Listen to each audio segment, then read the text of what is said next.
Day 4 of the government shutdown, and some blue states are seeing federal dollars getting frozen, but Democratic leaders are not taking it lightly.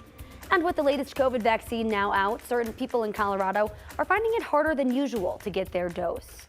And even though it's October, we are still dealing with some summer-like temperatures. People up in the mountains, though, going to have to brace for something a little bit stronger. Thanks so much for being here this morning. I'm Lauren Scafidi, along with meteorologist Jaden Knowles. We can't get too used to that 80-degree mark because it's going to change. Yeah, I hope everyone has been enjoying that the last couple of days. Yesterday, we saw 86. Today, 82 is what's in our forecast. But then guess what?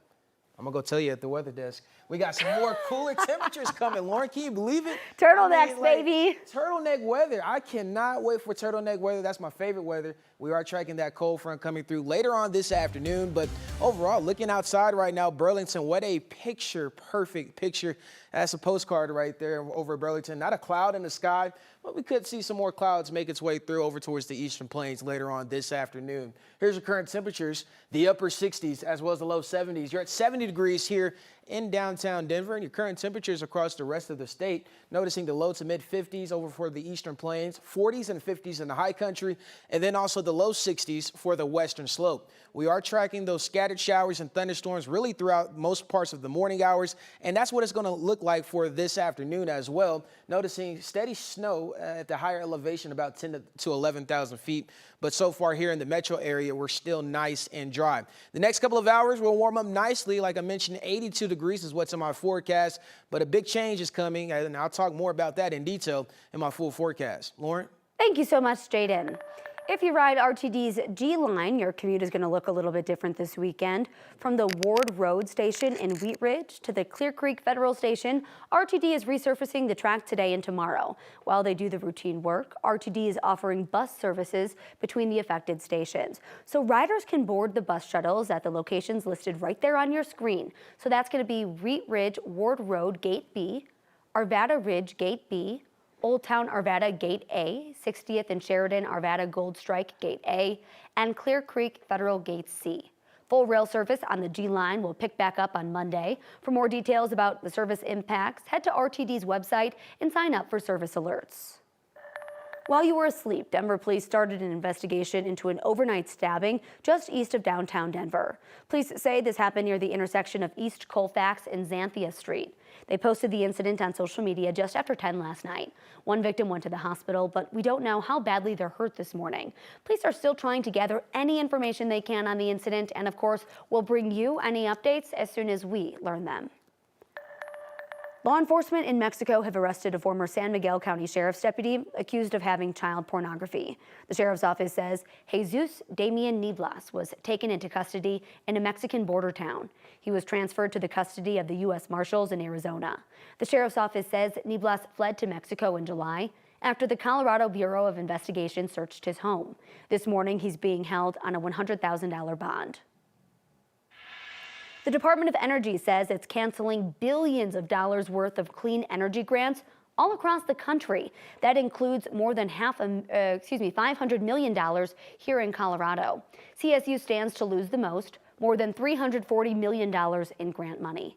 In a statement, VP for Research Cassandra Mosley says that the proposed cancellation would have far-reaching consequences and would eliminate research positions at the school.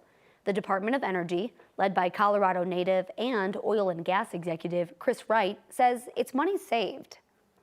I think a lot of people look at this as just impacting renewable energy, but it has a bigger impact on the larger industrial economy, which requires a lot of energy. Energy office says that they haven't formally received an official cancellation notice. They have 2 projects on the DOE's list. They are calling the decision by the department politically motivated. Denver's clerk and recorder, Paul Lopez, is trying to get Denver City Council to kick more money into his office to run elections next year. He's been fighting with Mayor Mike Johnston over the city's 2026 budget, which looks to close a $200 million deficit. This week, Lopez started an online petition on change.org. Johnston's budget offers the clerk's office $14 million. That's about a $2,000 cut. Lopez had requested a more than $4 million increase in his budget, while also saying the funding will help keep polling centers and ballot drop boxes open for the 2026 primary. Lopez's office told our partners at the Gazette they'll be presenting the list of signatures during a public hearing on the budget on October 27th. As the government shutdown continues into its fourth day, President Donald Trump is freezing billions of dollars in federal funding for Democratic cities and states like Chicago and New York City. In Chicago, $2.1 billion in federal funding was frozen for transit. In New York, $18 billion federal dollars has been frozen from transportation projects. A federal court put a temporary block on efforts to divert FEMA funds largely away from those states. Speaker of the House Mike Johnson says the president just wants the government running again. And is he trying to apply pressure to make that happen? He probably is, yeah, and I applaud that. Have a different view on the matter, saying that Republican strong-arm tactics are not going to work in the long run. They need to come to the table. We can go back to the White House, or they can come up here and we can have a conversation to end this shutdown. They're hurting the American people. Measures to fund the federal government failed to get enough votes again yesterday, with lawmakers still deadlocked over enhanced Obamacare subsidies. And with the Senate not in session over the weekend, the standoff will likely extend into next week. Coloradans are still hitting roadblocks trying to get the latest COVID vaccine, especially for young kids and certain people on certain insurance plans. Doctors say supplies have been slow to reach smaller practices. Some pediatricians in Denver are calling the rollout a mess, saying they've been telling families to just hang on while they wait. State health leaders are pointing to policy changes at the federal level as a big reason for the confusion. Governor Jared Polis issued an emergency order to expand access in Colorado.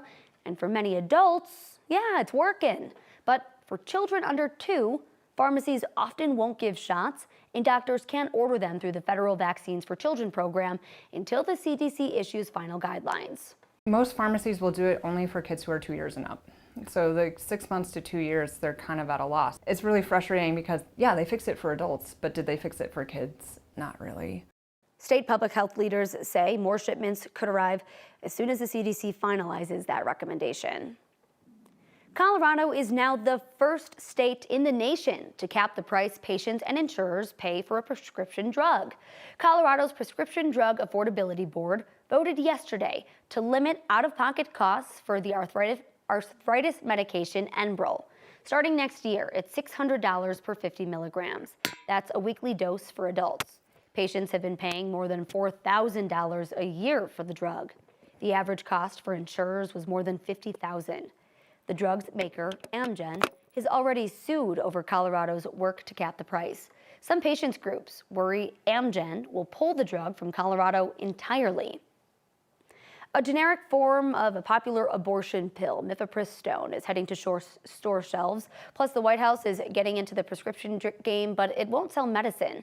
Dr. Payal Kohli explains with more of your top health headlines.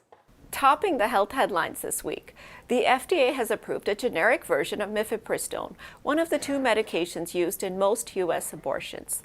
3 U.S. companies will now produce the pill, which is the first generic version to be approved since 2019.